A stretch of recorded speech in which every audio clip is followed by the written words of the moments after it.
companies are not making money off of their drivers, up front. And it's my understanding that it's pretty expensive. So the taxi cab industry is leaning on, politics to try and relieve them of the competition of Uber or Lyft or whoever else. And it's just, it's sad. I just took my kids to Family Video. It's the only video store that we have left in the town that we live in. And there is nothing quite like, and I remember when me and Danielle first started dating, like we would just walk up and down the aisle, sometimes apart from one another, just like you go do you, I'm going to go do me. And then we would meet like halfway through it and we'd be like, okay, I got these 3 movies. All right, let's narrow them down to 2. Then we narrow them down to 2, rent them. There's nothing like going into a video store and browsing the store and then getting hit up with the popcorn and the candy on your way out, the impulse buys. Well, Netflix killed that for the better. It's much easier to stream everything. You don't have to leave the house. You pay a subscription fee. You get to watch whatever you want, whenever you want it. It's a beautiful thing. I miss the movie store days. I'm just waiting for something to come out that's going to kill the movie theater industry because I will not miss that. I will not. Can I get a hell yeah? Coming up after the break, we have an interview with Isaac. He is the video game designer of a game that's over on Kickstarter. You can go to Kickstarter.com and you can search Becoming. And it's actually a really interesting concept of the game. Basically, being a gamer myself, I've played several games that have like an insane asylum or something in that, and the people in there are always like zombie-like, or they're a mess, or they're talking to themselves in the corner. Well, Isaac has actually been in a mental institution, and he wants to shed a little bit of light on really what goes on in a mental institution, in a mental institution, and the gameplay is going to be through the thought of the main character. It's fantastic. Go to Kickstarter, look for the Becoming, and check it out today. We'll be right back after this break with Isaac from Becoming. Thank you guys for listening to the Bill and Joe Show. Kickstart this. We have got a movie called The Boom Boom Girls of Wrestling. Go to Kickstarter.com, search for The Boom Boom Girls of Wrestling.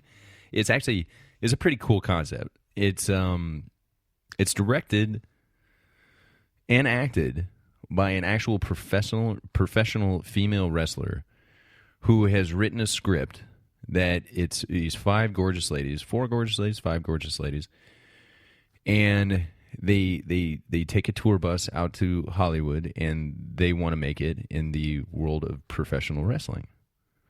Now, I don't want to spoil too much because you need to watch the video. But if you like pretty girls, you're gonna love this video. And it just kind of like encompasses, the struggles. Some of it's fiction, some of it's nonfiction, but it just encompasses the struggle of being a professional female wrestler. It's a fantastic idea. You can go to Kickstarter.com, search for the Boom Boom Girls of Wrestling. Boom Boom. And they are boom boom. We have talked ad nauseum on this show about the importance of like a web presence. When we started doing this show, we didn't have any. And we had to slowly build that up, whether it be social media or an official website, the .com name. We have had to learn so much about SEO, search engine optimization, that it is literally coming out of my nose. We have got this company that will eliminate that for you. It's called saltrank.com, saltrank.com. And basically what they do the bloody nose for you. You don't have to worry about it. You handle the business so they can handle the SEO. And if there's anything that is absolutely important as SEO, I can't think of it because it drives traffic to your business. It drives traffic to what you're trying to do. It drives traffic, period. Their goal is to get your website to the top of Google and bring you customers, and their client, their average client, now this is average, a 300% increase in website traffic. 300%. That's insane. You get 6 times the increase in search traffic. So if somebody is searching for something that has to do with you, you reach 6 times as many. 400% increase in top 10 rankings. So you will be, when somebody searches for you or for whatever you offer, and they type in that keyword, that what they want, whether you're a bed and breakfast or you repair iPhones or you do whatever you do, you are going to be at the top of the Google list. You will be recognized. You will see a drive in traffic. You will see everything. So go to saltrank.com or call them at 1-844-255-RANK.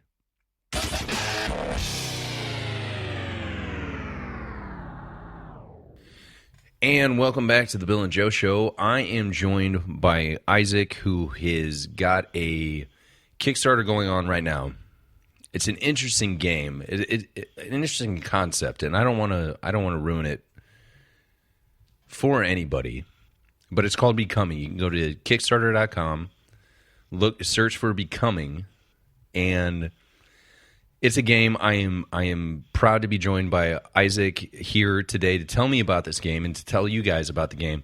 Isaac, how are you? I'm well. How about you?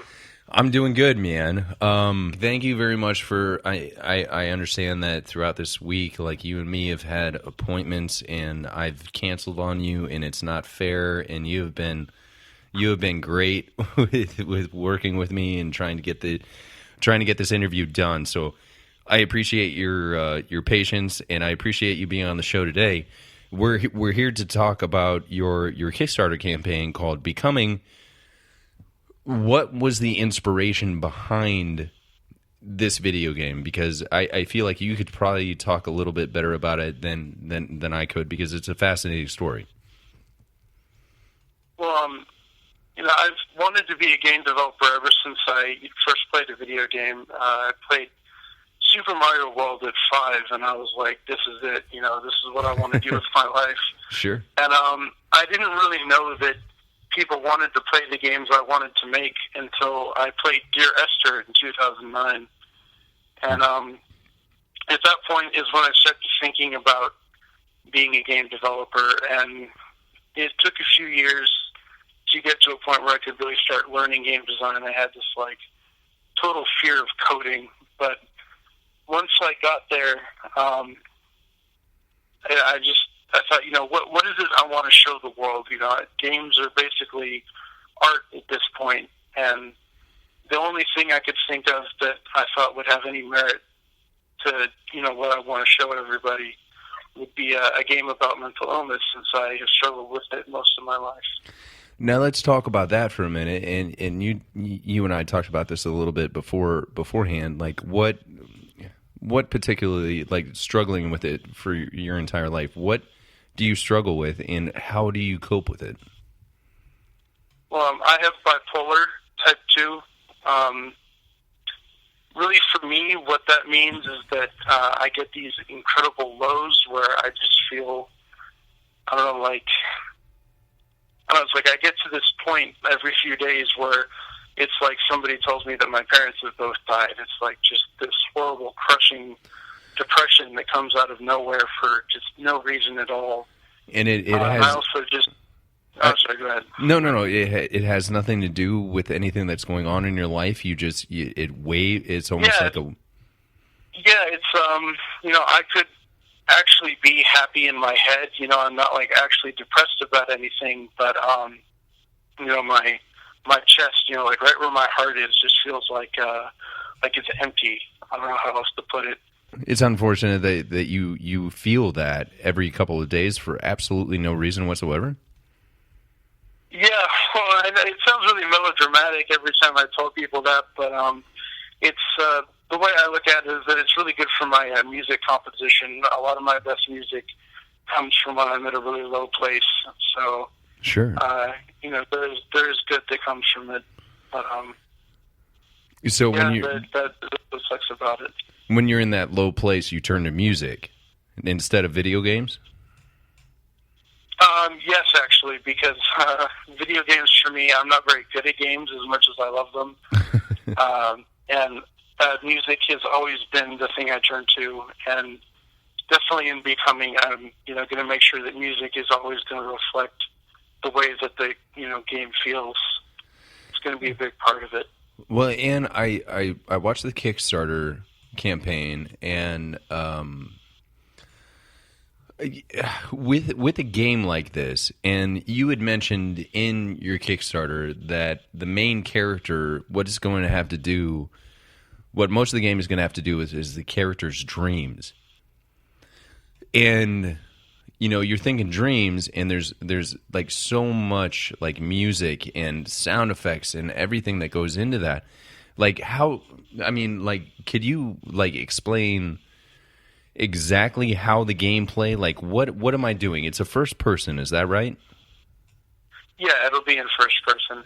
So a first person, what's the purpose of the game? Yeah, so I mean the dreams can go all over the place. The reason I do that, is because just being in the ward itself could get very boring very quickly. You don't want to just be talking to other patients for 5 hours. That would not be a fun game. So I had the idea that it would be really cool if ward would have a day and night cycle. So when it got nighttime, you would have to go to your room and go to sleep.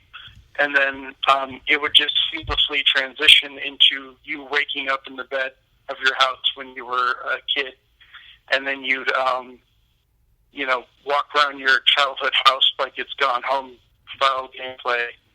And that would be one example of a dream. That is fucking cool, man. That is such a cool concept. So I also want to think it. Sorry. No, dude. Don't. I definitely want to take. I titled it "Becoming a Metaphysical," game, and I definitely want to do things like, have things that the character fears, and I have scenes from my own life. The game is going to ironically be loosely based off my own experiences, so. A scene where I posted an update of a picture of a tall tower, so I'm definitely going to have the character, falling from a tower, because that's something I experienced in my life, and that's something I fear. So it's a lot of things like that the player will experience, are things that I have too. So it's definitely a very personal development process for me. Okay.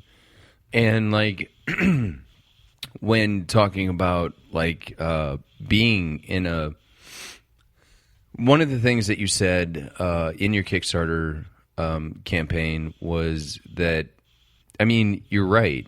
I mean, every insane asylum of every game, every mental institution, like the patients are conveyed like zombies, like they're standing in a corner yelling at themselves. Like, I mean, can you maybe speak a little bit, like being in that situation? Can you maybe tell us like a little bit about of what the day to day is like maybe shed some light on the truth of what it really is like inside? Yeah, of course. It's very structured. You're woken up in the morning, not by an alarm, by an actual person knocking on your door. You're told when breakfast is ready, and you're walked to the place where breakfast is served. They tell you when to go to group, tell you when group is over, and then it's like, I don't know, I've never been to prison, but I imagine it's very much like prison, just a very extremely tight, scheduled day where you don't have control over anything. That's pretty much all I can really say about it. You're just going from one thing to another